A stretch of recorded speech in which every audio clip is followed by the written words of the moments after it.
चौधरी मोरध्वज की 9वीं पुण्यतिथि पर आज निःशुल्क स्वास्थ्य जांच शिविर का आयोजन किया गया। राजीव नगर में आयोजित शिविर में महामंडलेश्वर श्री स्वामी धर्मदेव जी महाराज भी पहुंचे और उन्होंने वहां उपस्थित जनों को अपना आशीर्वाद दिया।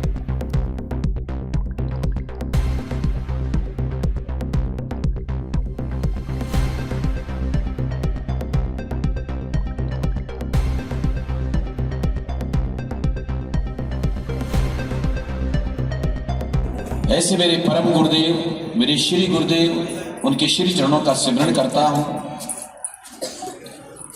और उनके साथ दिव्य विभूति, क्योंकि मैं अगर अपने परम गुरुदेव और श्री गुरुदेव को विभूति कहता हूं तो जिनका मैं नाम ले रहा हूं वो भी किसी विभूति से कम नहीं है। बड़ा प्रबुद्ध समाज यहां पर विद्यमान है, आपकी हाजिरी में कह रहा है। श्रीमद् भगवत गीता को कुछ लोगों ने पढ़ा होगा। अगर उसके 18 अध्याय हैं तो 18 अध्यायों में 10वां अध्याय वो विभूति योगी है। उस अध्याय का नाम है विभूति योगी, कि उसमें भगवान की विभूतियां बताई गई हैं। भगवान स्वयं कहते हैं कि मैं किस में क्या हूं, मैं जो किसी जीव में कुछ हूं तो वो मेरी विभूति है। तो ऐसी एक विभूति जिनके अंदर परमात्मा का साक्षात वास था, और वास हो सकता है सब में हो, लेकिन वो मानते थे कि परमात्मा मेरे अंदर है। ऐसी मान्यता को अपने जीवन में दृढ़ करके चलने वाले, आज उसी परमपिता परमात्मा के लोक में वास करने वाले, वो देवलोकवासी, साकेतवासी, हम लोगों के हृदयों में भी शासन करने वाले हमारे प्यारे प्यारे आदरणीय सम्माननीय वो दिवंगत आत्मा पुण्यात्मा श्रीमान श्री चौधरी मोरध्वज जी, मैं उनका सिमरण करता हूं। उनके प्यार को मैंने देखा, बहुत करीब से देखा, उनकी आत्मीयता को, लगाव को, जुड़ाव को कई वर्षों तक मैंने देखा। मैं कह सकता हूं कि कम से कम 1978 से 1978 से तो मैंने काफी ज्यादा उनकी उस आत्मीयता को देखा। मेरे श्री गुरुदेव भी तब आप बैंक में कार्य अधिकारी थे। मेरे श्री गुरुदेव भी अगर कहीं से कोई चेक आता था तो कहते थे ऐसे धर्मदेव, पटौदी में तो देखो, ये 47 साल पहले की बात बता रहा हूं, आधी शताब्दी होने वाली है। वो व्यवस्था उतनी है नहीं, चेक जमा कराएंगे, डाक में जाएगा, 15 दिन लग जाएंगे। 15-20 दिन में उस समय चेक क्लियर हुआ करते थे, महीना भी लग जाता था। कहते थे वहां चलते हैं, चौधरी मोरध्वज जी बैठे हैं, वो हाथ हाथ कर देंगे। तो यही होता था। कई बार तो कहते थे कि स्वामी जी पैसे मेरे को गिनवाइए, मैं आप करवे सारा था। वो मैंने उनको देखा हुआ है करीब से, चौधरी मोरध्वज जी। आज उनका ये प्यारा सारा परिवार, सुरेश जी, रवि जी, सारे बच्चे, बहुएं, बेटियां, अब तो बेटों की भी बहुएं आ गई, उनके भी बच्चे हो रहे हैं। परमात्मा की कृपा है, ये वाटिका फल फूल रही है। आज इनके द्वारा आप सबके प्यार से जितना ये प्रबुद्ध समाज बैठा हुआ है, हमारे अमर जी इसी परिवार के बड़े आपको मानते हैं परिवार वाले, अशोक जी, मधु आजाद जी, सब एक एक व्यक्तित्व यहाँ पर अपनी आभा को, गरिमा को लिए हुए हैं। और आज सब लोगों की हाजिरी में जो संकल्प परिवार ने लिया उसको निभाते हुए आज 9वीं पुण्यतिथि श्रीमान श्री चौधरी मोरध्वज जी की, और गत वर्षों की भांति इस वर्ष फिर इन्होंने वही एक मेडिकल चेकअप कैंप, खाली कैंप नहीं है बल्कि इसमें उनकी जांच के साथ उनका उपचार कैसे हो, इलाज कैसे हो, स्वास्थ्य लाभ कैसे मिले, उस पर भी चिंता की जाती है।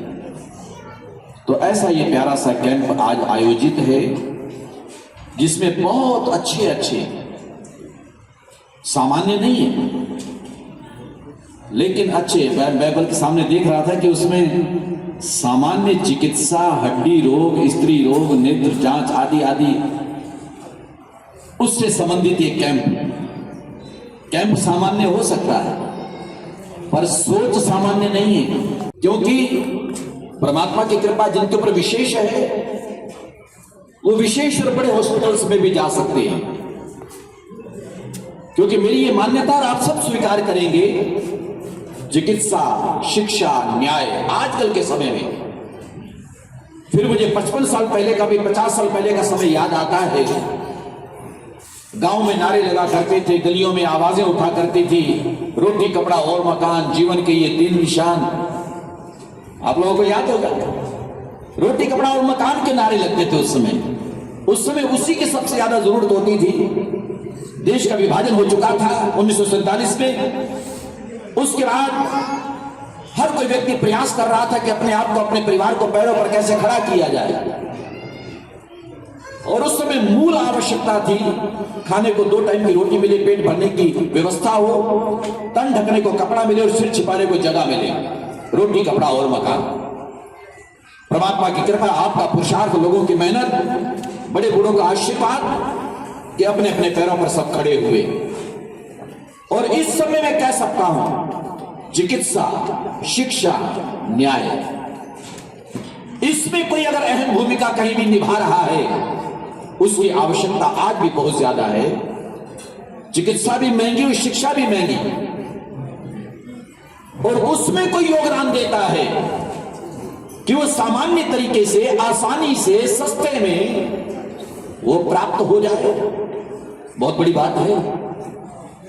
मैं परसों बैठा था एक व्यक्ति के पास, हालांकि हमारे मेन काइंड वाले हैं पटौदी हॉस्पिटल को 20 लाख रुपए पर मंथ दे रहे हैं। आश्रम में जो है 47 लाख रुपए हर महीने खर्चा है जो पटौदी में हॉस्पिटल चल रहा है।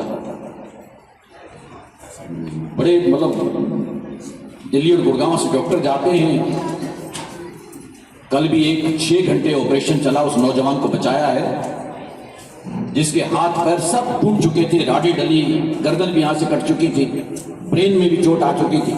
6 घंटे ऑपरेशन किया डॉक्टरों ने कल पटौदी आश्रम में। तो ये चिकित्सा, वहां मैं जो बताना चाहता था, वो चौधरी मोहर ध्वज जी का परिवार आप सब जुड़े हुए हैं। स्वामी धर्मदेव की भी इच्छा है कि लोग निःशुल्क कहीं लाभ उठा सके चिकित्सा का, वो व्यवस्था हम कर सकें। ऐसे लोगों का योगदान मिलता है, सहयोग मिलता है और लोग लाभान्वित होते हैं। किसी को जीवन मिल जाए तो मैं समझता हूं कि जीवन देने वाला वो परमात्मा का दूसरा रूप बन जाता है। जैसे डॉक्टर हैं, मैं डॉक्टरों को दूसरा भगवान कहता हूं कि जन्म दिया परमात्मा ने, जन्म देकर के, जीवन देकर के दुनिया में भेज दिया, और फिर यहां जब जीवन को खतरा हो जाता है जाने का, उसको बचाने का प्रयास डॉक्टर करते हैं। ठीक है, दुनिया चला चली का मेला है, सारे नहीं रह पाते, लेकिन प्रयास, एक कोशिश होती है डॉक्टर की कि मैं अपने पेशेंट को किसी तरह से बचाऊं। अब दूसरा भगवान का रूप है कि नहीं वो? इसलिए मैं हर चिकित्सक को भगवान का दूसरा रूप मानता हूं। और ऐसे कार्यों में जो योगदान देता है वो भी कोई देवदूत से कम नहीं है। तन समर्पित, मन समर्पित और ये जीवन समर्पित हम सुनते बहुत रहते हैं, लेकिन इसमें अपनी भूमिका निभाने वाले जो लोग मिलते हैं वो वास्तव में साधुवाद और धन्यवाद के पात्र हैं। अभी एक नौजवान युवक युवती पति पत्नी के रूप में जैसे विशन वो आए, दोनों जोड़ी, विशाल, हाँ, तो उनको मैंने देखा, उनकी भावनाओं को देखा। मुझे बताया कि उन्होंने खुद भी बताया कि स्वामी जी, मैंने भी संकल्प लिया, मेरी इच्छा है कि 1000 बच्चों को मैं पैरों पर खड़ा करूंगा। कितना अच्छा संकल्प है। और फिर मेरे प्यारे प्यारे, देखो ना, तुम्हारे बच्चों चेहरे की जो रौनक है ना वो सदा बनी रहे। परमात्मा ऐसी करता है, ये भगवान का दूसरा रूप। और क्योंकि मैंने इसलिए बच्चों वाली बात भी बीच में आ गई कि यहाँ शिक्षा की बात मैंने अभी कही थी, बच्चों को शिक्षा मिले, निःशुल्क उनको अध्ययन की सुविधा मिले, उसमें भी ये परिवार अपनी भूमिका निभा रहा है। उसमें भी सहयोगी साथी आप में लोग सारे बैठे हुए हैं, इनका सहयोग कर रहे हैं। बच्चे यहां अध्ययन भी कर रहे हैं, पढ़ रहे हैं। इसलिए मैं उस बात को कह दूं जिसको कुछ वर्षों पहले मैंने कहा था बड़ा प्रबुद्ध समाज बैठा है, कालरा जी बैठे हैं, आप सब बैठे हो। आप तो आईटी में साहब हम बता रहे थे अभी कि देश विदेश में आप, हालांकि बेशक से अब 25-28 देशों में, अब भी 22 अप्रैल को कनाडा, वैंकूवर और टोरंटो में जाऊंगा। तो हम लोग जाते बेशक रहते हैं, लेकिन आपने तो काम किया हुआ है दुनिया के देशों में। दुनिया को वसुधैव कुटुंबकम अभी कह रहे थे, सारी पृथ्वी हमारा परिवार है। मैंने कुछ वर्ष पहले भी इस बात को कहा। हमारे प्यारे प्यारे बच्चे आप बैठे हो, मैंने कहा था कि अगर एक भी किसी व्यक्ति को हम उसके पैरों पर खड़ा कर दें, वो अपने पैरों पर स्टैंड हो जाए, खड़ा हो जाए, तो तुम्हारा पुरुषार्थ, तुम्हारा परिश्रम वो धन्य हो जाएगा। तो मेरे से जब मैंने ये बात कही तो किसी न्यू लाइट के नौजवान ने कह दिया था कि स्वामी जी, एक का भला करने से दुनिया तो बदलेगी नहीं। दुनिया तो बहुत बड़ी है, दुनिया में तो बहुत लोग हैं, दुनिया तो नहीं बदल जाएगी ना। तब मैंने उस समय उसको जवाब दिया था, मैंने कहा चलो माना बेटा, माना कि एक को अपने उसके पैरों पर खड़ा करने से, एक परिवार के द्वारा, एक व्यक्ति के द्वारा एक को खड़ा किया जाता है, दुनिया नहीं बदलेगी, लेकिन उस एक व्यक्ति की दुनिया जरूर बदल जाएगी। अरे इतना ही कर दो, एक व्यक्ति की दुनिया बदल दो, एक व्यक्ति की दुनिया बदलने का संकल्प ले लो कि मैं इस एक बच्चे की दुनिया बदल दूंगा, तो भी समझ लो तुमने बहुत बड़ा काम कर दिया, बहुत बड़ा काम किया। ऐसे बहुत लोग हैं, ये जो चेहरे बैठे ना सामने, ये और इनके कई ऐसे दोस्त जो न जाने कितने कितने लोगों की दुनिया बदलने का प्रयास कर रहे हैं। मेरा तो हृदय गदगद हो जाता है, भगवान इन लोगों को शक्ति। आज चौधरी मोर ध्वज का परिवार भी हमारे सामने है, माध्यम आज ये बना इस सारे कैंप को लगाने करने का। और जितने चेहरे बैठे हुए, इनमें न जाने कितने लोग इन्हीं भावनाओं को लेकर के आगे बढ़ रहे हैं, काम कर रहे हैं कि हम किसी के लिए कुछ कर पाए, कोई अपने पैरों पर खड़ा हो पाए, किसी के चेहरे पर खुशी के निशान आ जाए, हमारा तो सब कुछ धन्य हो जाएगा। तभी ये स्वामी धर्मदेव एक सन्यासी आपके सामने है। ठीक है, मैंने 47 साल पहले 20 जुलाई 1978 में 1978 में मैंने, मेरा धर्मदेव नाम हो गया था और संकल्प ले लिया था इस लाइन में आने का। गुरुदेव ने पीत वस्त्र दे दिए थे, उसके बाद कुछ अध्ययन उसके बाद भी हुआ, लेकिन 32 वर्ष पहले तो ये सन्यास 1993 में ले लिया था। ये सन्यासी आपके सामने, ये सन्यासी आज एक बात कहना चाहता है कि जिन लोगों के ऐसे संकल्प हैं कि मेरा जीवन, मेरी श्वासें, मेरा तन मन धन जो परमपिता परमात्मा तेरी कृपा से इस शरीर के पुरुषार्थ से प्राप्त हुआ है, उससे किसी को जीवन मिल सके, किसी का भला हो सके, और उसमें जो अपना योगदान देते हैं, कार्य करते हैं, काम करते हैं, ये सन्यासी भी उनके माता पिता को प्रणाम करता है कि जिन्होंने ऐसे प्यारे लाडलों को, बच्चों को जन्म दिया, कि जो ऐसी सोच को लेकर चल रहे हैं कि हमारा जीवन, हमारी श्वासें, हमारे संकल्प, हमारी भावनाएं दूसरों के उत्थान के लिए हैं, उनके कल्याण के लिए हैं। स्वामी धर्मदेव गदगद होता। तो ऐसे प्यारे प्यारे लोग, परमात्मा आप लोगों को शक्ति और सामर्थ्य दे। और आज मुख्य रूप से चौधरी मोर ध्वज जी को याद करते हुए, जिनकी श्रद्धा, जिनकी भावना, जिनके प्यार, जिनके लगाव, जिनकी जुड़ाव को बहुत करीब से देखा, बार बार देखा।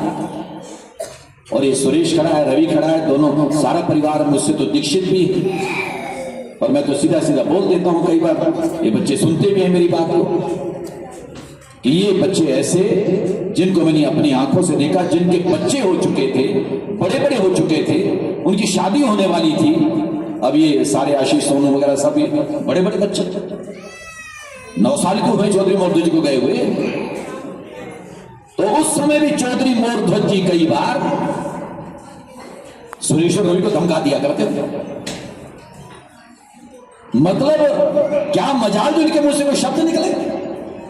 यानी ऐसी संतानें, मां बाप की आज्ञाकारी और उनके आगे सिर झुकाने वाली, हर बात को स्वीकार करने वाली, ये भी आज अगर संतानें किसी परिवार में हैं, वो परिवार उस देवलोक से उतरा हुआ परिवार मानता हूं कि साक्षात देवलोक से आया हुआ परिवार को, देवी देवताओं का परिवार है जहां ऐसी भावना है। बड़ों का सम्मान है, आदर है, सत्कार है। तभी ये स्वामी धर्मदेव बार बार कहा करता है। अब मैं माइक को छोड़ना चाहता हूं, उधर गर्मी भी बहुत है, और छोड़ते हुए कहना चाहता हूं, बार बार इस बात को कहता हूं, आज पुनः उसको थोड़ा दोहराते हुए विराम लेना चाहता हूं